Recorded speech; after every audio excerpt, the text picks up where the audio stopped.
Please welcome to the stage Jason Schroyer, Director of Public Works, and Cody Collier, Assistant Public Works Director for Little Elm, Texas.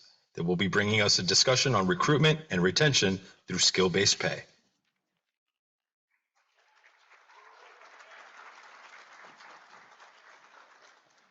Well, good morning. You can definitely tell what side of the room the Little Elm people are on. My name is Jason Schroyer, and I have the distinct privilege of serving as the Director of Public Works for the town of Little Elm. And my associate Cody Collier and I are here today to talk to you a little bit about our approach to progression planning within the Public Works Department, and specifically the field services groups in that department. And it's what we call our development tier progression plan. I'm trying to figure out how to get the slide to show up. There it is.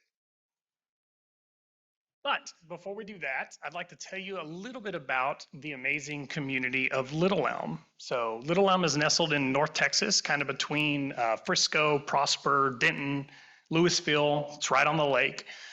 It's a highly residential community, a lake community, and it really boomed in the early 2000s. It grew from just a handful of folks. Back in early 2000, I think the population was right at 1,500 to what it is today, which is a population of just over 56,000 individuals.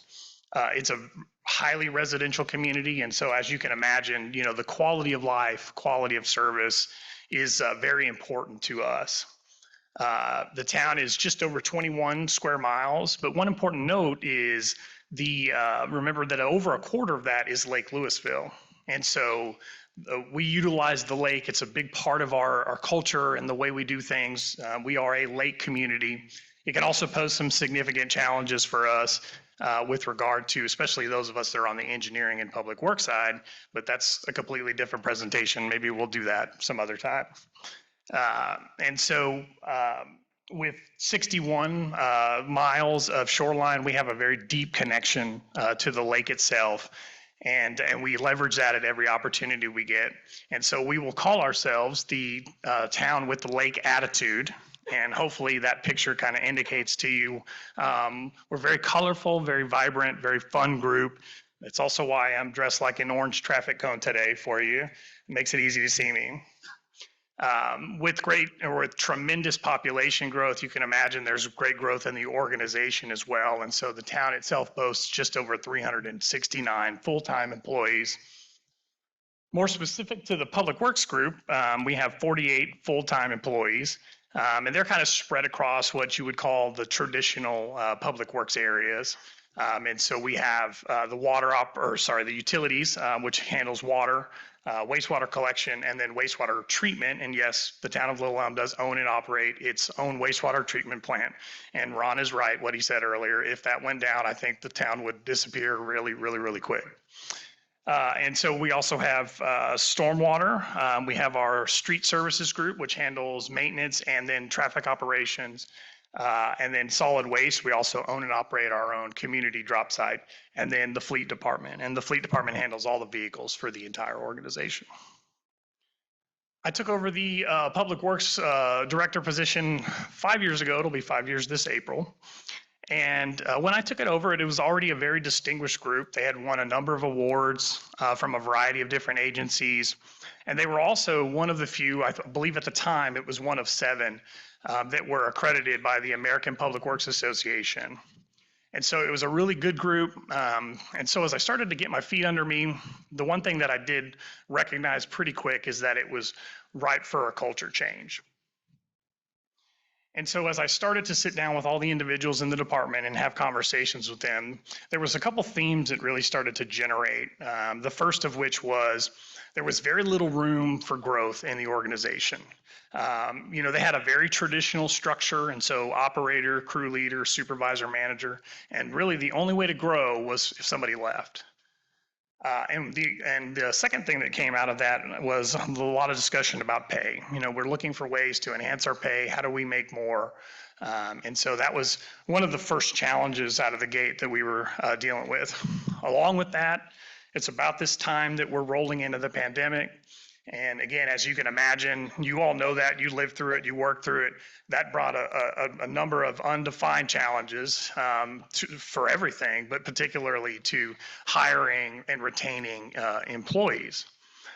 And then at the same time, probably more so than ever in my history, there's this fierce competition amongst these types of jobs. I mean, everybody needs this kind of work. And I'm not just talking private sector, you know, when the construction related jobs, but we're fighting against every other job, every other private sector job that's out there. And then we're competing against each other, you know, the municipality. Again, we all need these positions. And so we're all looking for ways to stand out. You know, how do we bring people in? How do we make them excited about us?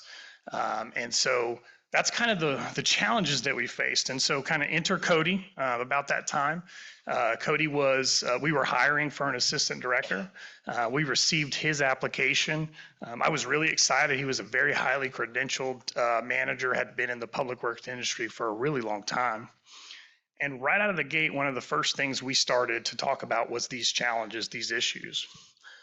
And so we were able to piece together some stuff that he was doing in his previous job and I was doing in my previous job. And that's where we came up with this, what we call the development tier progression plan. And when we started this, we started out kind of with the end in mind and work our way back, right? So we had 4 goals that we really wanted to make sure that we accomplished with this program. The first of which is that it needed to be easy. It needed to be transparent, and the individuals needed to be able to follow it. We wanted to be able to set this down in front of anyone and walk them through it and have them see very easily how they can get from point A to point B. It also needed to provide very meaningful job opportunities and enhancements, right? This isn't a traditional certificate pay program where you get a certificate and you get a stipend. This is a promotion, right? And so for every one of these levels that you will see later, that's a pay grade increase. It's a new job description. It's new job responsibilities. We wanted to make sure that it provided very specific job-related trainings.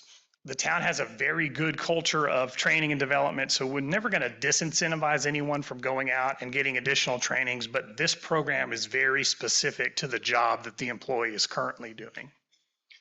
And then finally, and the most important one of all of them, is that it needed to be employee driven. It's not us forcing it on them. They're out there, they're doing this work, they're selling it to each other, and they're taking the initiative because the town is making a huge investment in the employee. And so there is a return on that investment for us. And so one thing that I did want to point out that make it very clear that this is not, and what sets this apart kind of from most progression style plans is it's a position for position. And what I mean by that is, I'll make an analogy. The easiest way I can put that is it's like an accordion. So we have a set number of positions in any given division, and they are allowed to expand and contract based on the qualifications and certifications of the individual. So there's no limits on that position. And I know I don't want to freak any of the finance folks out. That doesn't mean that I can hire 1,000 employees. What it means is that in the utility department, for instance, I have 10 water operators. Well, all 10 of them could be operator 3 in the pay plan, in the pay grade system that we've set up, so long as they all meet the criteria for that. We could have 5 3s and 5 2s or any other combination of that. And so the plan kind of allows for that expansion and contraction in order to best assist whoever is in the position at the time.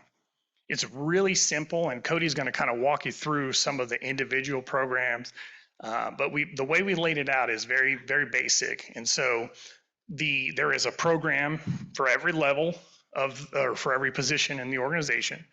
And so the employee would then go out and receive the required training or the required certification.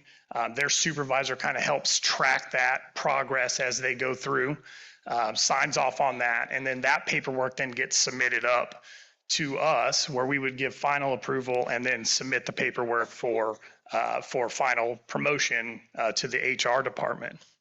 One important note here is some positions have multiple levels.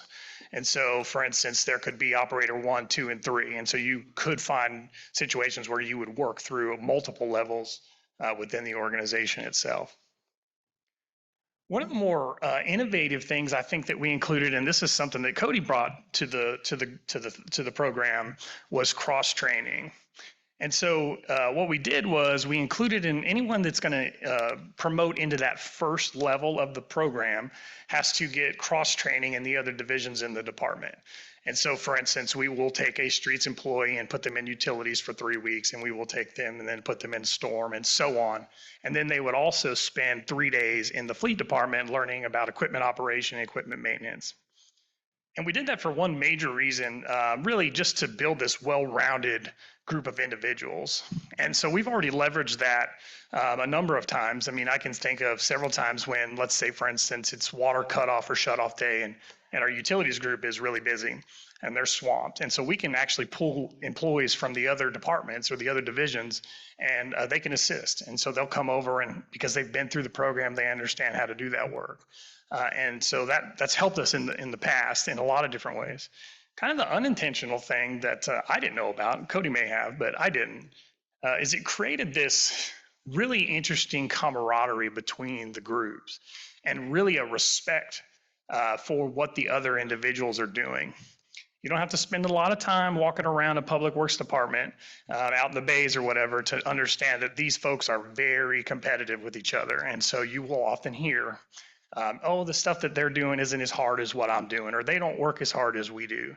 And so we kind of flipped the script on them, and we said, okay, if that's the way you feel, go spend 3 weeks with them. Go spend 3 weeks doing their job, and then come back.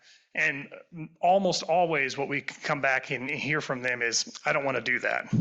And pretty often it's, I don't want to spend my day pouring concrete in 110-degree weather. And so it's definitely created this really nice camaraderie between the teams and a little bit, and that's helped us as well. And so you recall that I said earlier that this really needed to be employee driven, right? And so again, the town is making the investment in these employees. We are paying for all of this.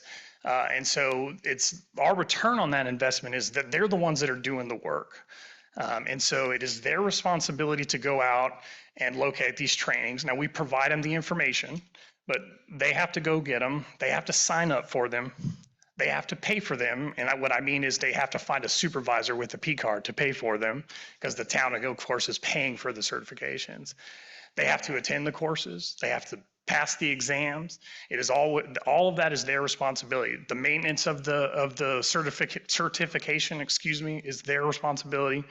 And then even maintaining, like, long-term the certification, remember the analogy of the accordion expanding and contracting. And so it is their responsibility if it requires any kind of continuing education units to go out and get those. And if they don't, they could fall backwards into the program. And so it goes both ways.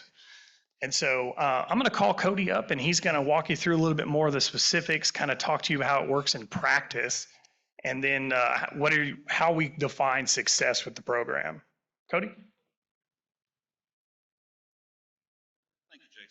Good morning, everyone, and thank you for your time. I apologize if I'm going to be turning my head a little bit. I hoped it would be here, but it's not, so I may have to reference off to the side while I'm speaking, and I apologize for that.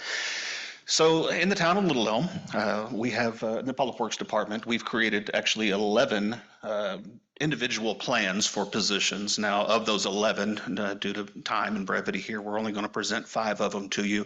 So some of the ones that we don't have, that we did not have to present, will be the solid waste driver, the signs and signal technician, the utilities technician, solid waste drivers, and stuff like that. But we have an assortment here for an example of what they are and how they function.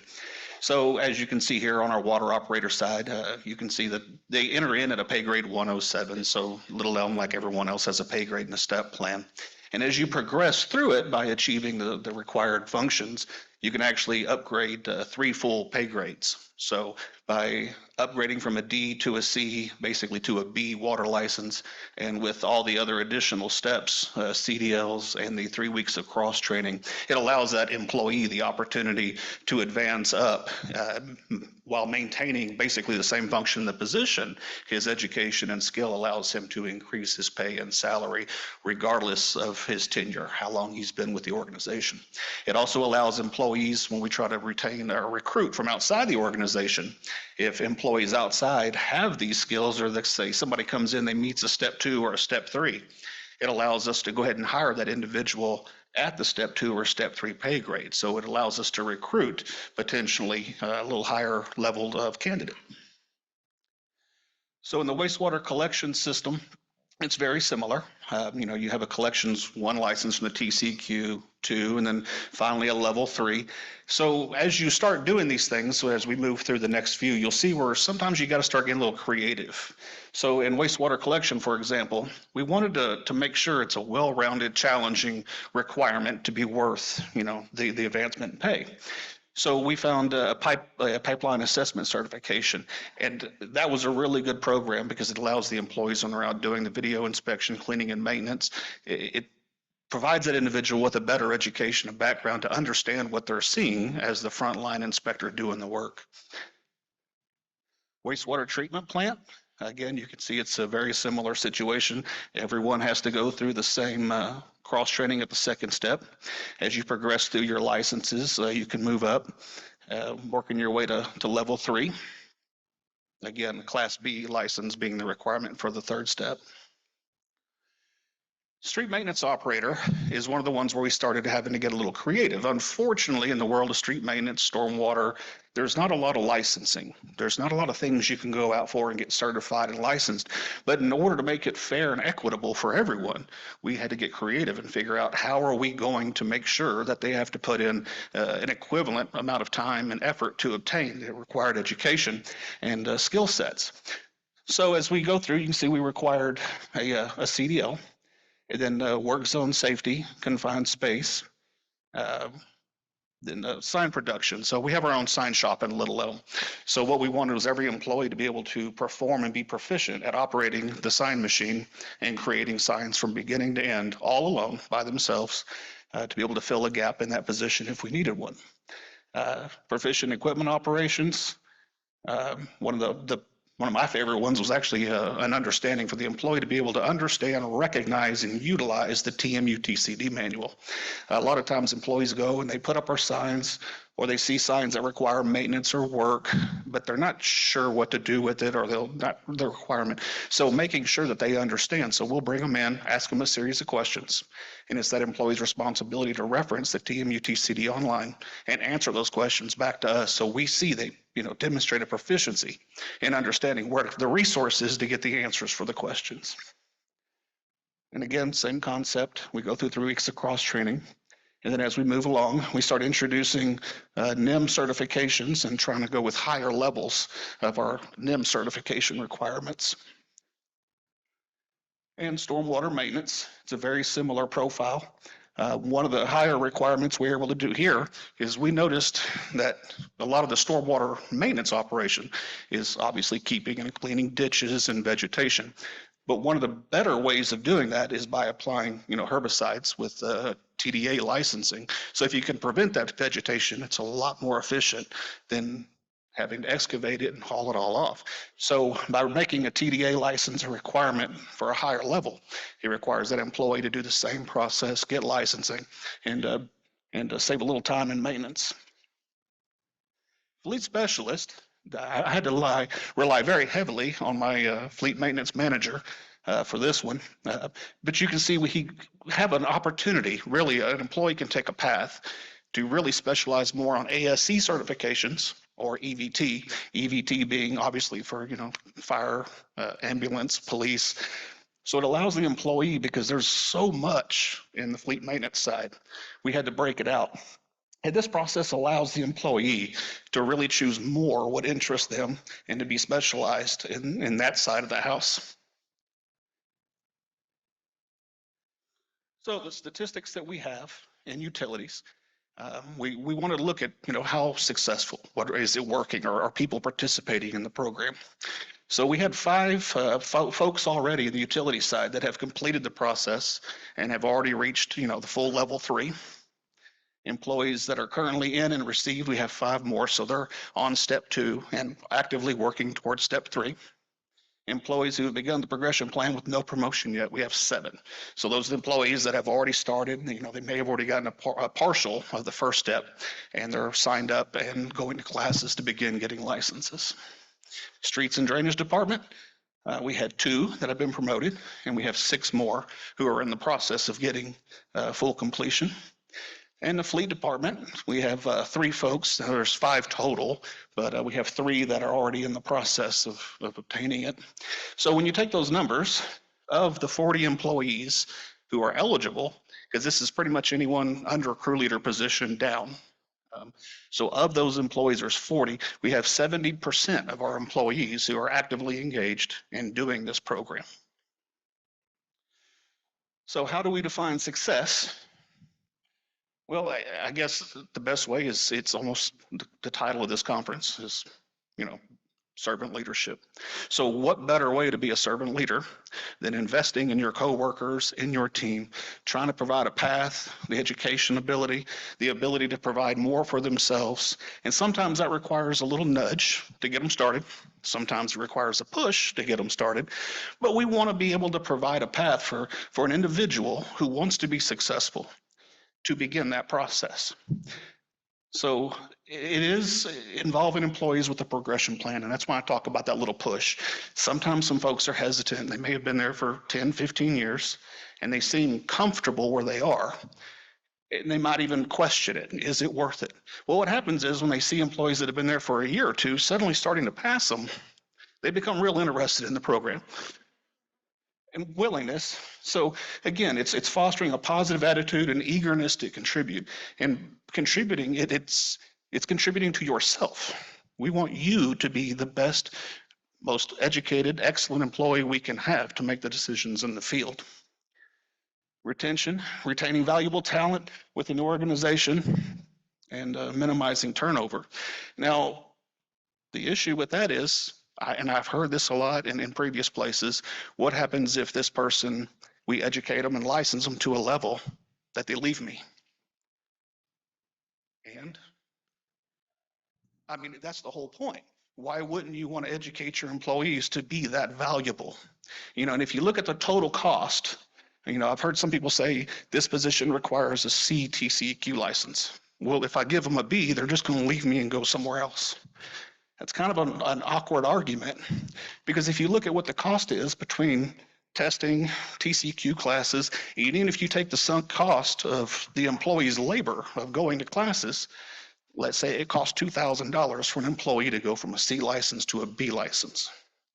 Is that really that expensive? It's not. In the grand scheme, we're talking uniforms and safety equipment. That's about the equivalent cost.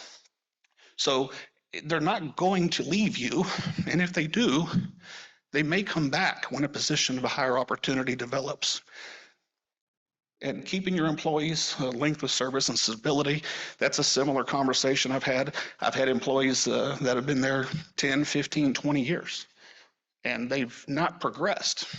Well, since they saw this plan in action and working, all of a sudden now I have B-level operators that for the last 15 years have not advanced past the C level.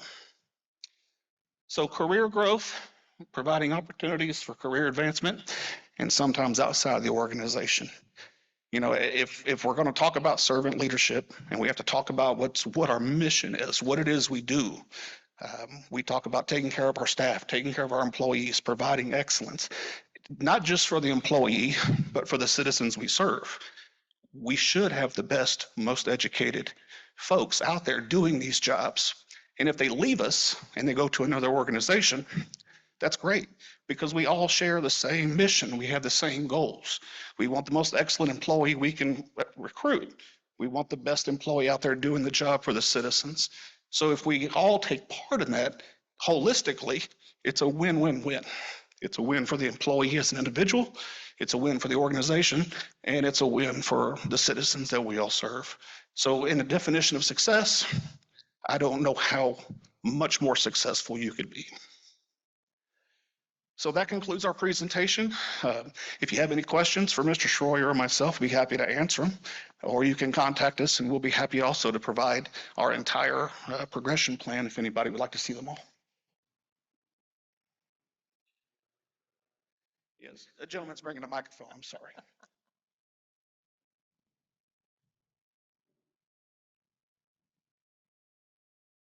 Thank you for your presentation. That was excellent. After COVID-19 pandemic, it became very difficult to find licensed commercial vehicle operators. Did you all start your own training program, or are you still hiring only people who already have their CDL? Yes, yes, and yes. So we really basically, like you just said, it was so difficult, we basically had no choice. So for example, one of our driver positions, the job required them to be a driver, a Class B CDL.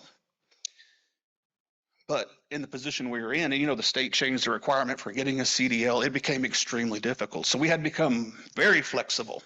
So we looked at the employee and said, you have a lot of great stuff, but you're missing one of the main requirements of the job. So we hired the individual with the requirement to obtain. And of course, we paid for the training.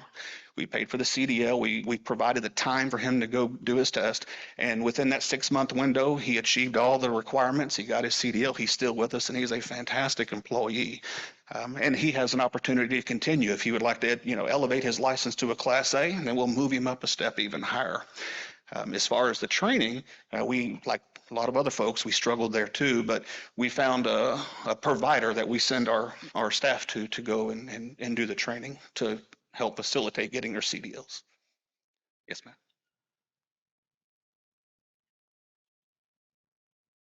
So I wanted to say, it looks like you all have created a fantabulous utopia for your staff.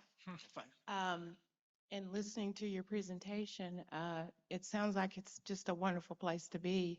And to see the growth and to see the attention that you devote to your staff, I mean, that's an incredible incentive all on its own. It stands on its own merit.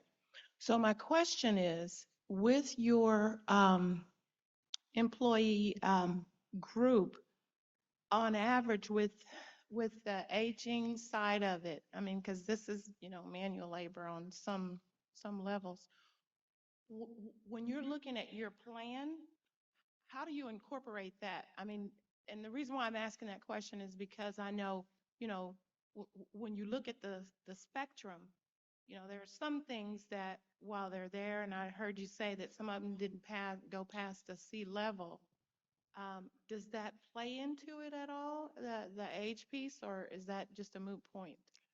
I don't think so. I think specific to the example that you're talking about, I think there was not really any incentive for them to move past that, right? I mean, once in a lot of cases, once they get the C license, and what I will say is specific to TCEQ licensing, that jump from C to B in any of the fields, treatment, water, it's a huge jump, and it is a very difficult exam to pass. And so I think those specific employees, they had just been here 15 plus years. They've got a C. That's all they needed for their job. There's really no incentive for them to move past that. So we're just going to stay here. We're comfortable. We like it.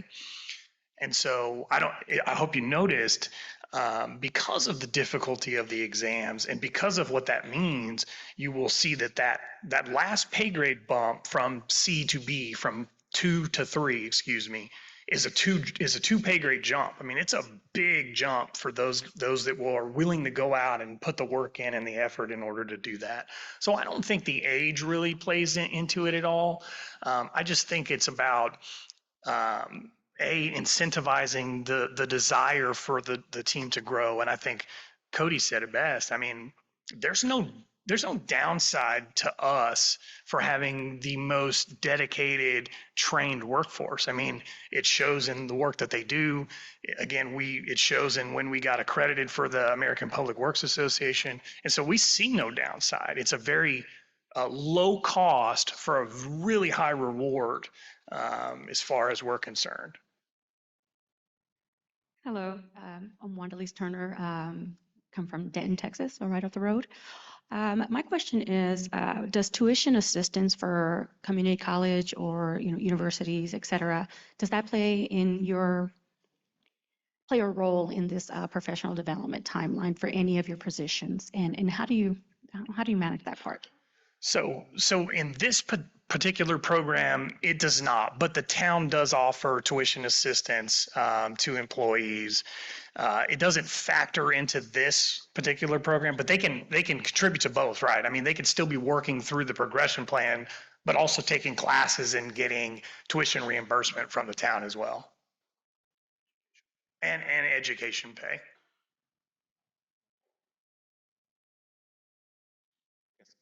Yeah, from an organizational development standpoint, the goal now is to have flatter organizations without having, as we used to call, straw bosses, to where you just have all of these levels and stuff. And I guess my question is this: is as they attain these levels, one, that the cost is going to be exacerbated too, because now their overtime rate is going to be higher. Okay, and now you're going to have a supervisor that they're going to get closer to in salary, and he's going to start barking because I'm a supervisor. They're making, how are you dealing with that kind of compression that's inevitably going to cause? So I'm sorry, I didn't see where you were sitting, but, Sorry. oh, right here, I'm sorry. Okay, thank you. Just looking at the floor. So that's a great question. And so with a program like this, you can not only look at the folks that will be impacted by the program, you have to look at the entire department, and you have to look at everyone's, where everyone fits into the pay plan. And one of the main reasons why this worked so well from a timing perspective for us is it was about the time that we were, the town was doing kind of a holistic pay plan look and doing some looking at other cities in comparison. And so you do have to take that into account, that compression into account, because you're right. I mean, we've got operator threes now that are getting pretty close to what the crew leaders is making. But you just have to kind of look at everything all together and piece those Legos together so that it makes sense. I'm not saying that it's perfect, but that is not something that we've ever, at least I've ever had to deal with from those folks at all. I mean, I think everybody seems very blessed and happy that there's an ability for growth. But you do have to look at the whole plan. It's not just the folks that are going to be impacted by this program, for sure. We have a question over here, way on your left, gentlemen. Way over here. There we go. Good morning. I was just wondering, is your staff represented by a union? And if so, did you have challenges implementing this, concerning the union heads? They are not represented by a union. I have a question right here. Sorry, right in front. So we have a similar, City of Austin, we have a similar plan for our plans examiners. We do have a time and grade requirement though, so they have to be in the job for 2 years plus pass some internal exams. But what we found, we've had that in place for about 7-8 years. And what we're finding is that, if a position frees up, they can go through the competitive process, or they can wait time and grade and progress, right? We now are in a position where we have almost everybody is a level C. And so then we've got the same group of people vying for like the single supervisor position. There's not really a progression of that. That's only a competitive process. And so people get stuck then, right? So it's great going A through C, and then they get somewhat limited once they're there because we only have so many supervisors. Have you guys had anything similar like that? And what have you done about it? So I think what I would say is, since this is a fairly new program to us, I think we haven't had that specific problem. Plus, I would also say that I don't know a lot about planners, but I know that like in the public works field, we turn over fairly quickly. And so you don't have a ton of people sitting at max for very long. It is definitely something that we may have to address in the future as the plan kind of ages. Because I look at it, I guess, this way. So in the old structure, they came in as an operator. Well, they were stuck anyways. And at least this way, this provides them some opportunity for growth with some additional responsibilities so that, I will tell you, as I've been doing this for 20 years, and I would love to post a job for a crew leader or a supervisor and get 7 or 8 applicants. I would be lucky to get 2 in most cases.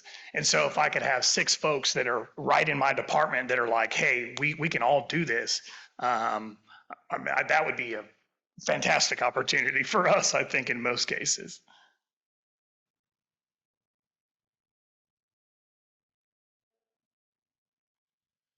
Hi, good morning. I think we're wrapping up soon, so I'll try to be quick. I have 2 questions. My name is Ben. I'm an HR manager for a small city in Nebraska. The first is, how did you get buy-in from your supervisors, from your own bosses, into this plan?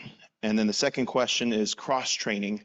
Obviously, with those 3 weeks, you're going to take an individual out of their own responsibilities, go to that other department, help with those responsibilities. So just, did you have a checklist to cross off? Here's a responsibility, clean this right away, whatever that is. Those 2 questions.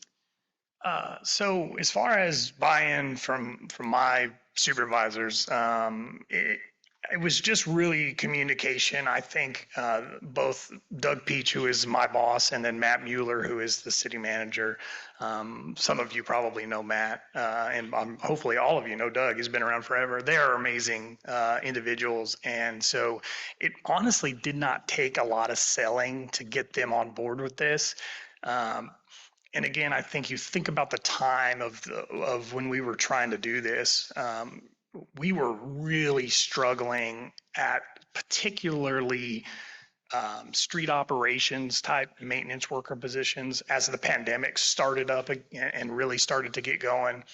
I've been there 5 years, or at the time, let's say I'd been there 3 years. There were position openings that had been open for the entire time I had been in the organization. And so they can see the need for something, how do we set ourselves apart? How do we bring people on board? We were losing folks too, as far as retention is concerned. So, and most of the time when you do an exit interview on those folks, it was, well, I found a job that pays me more money, or I'm going to go over there and take a promotion.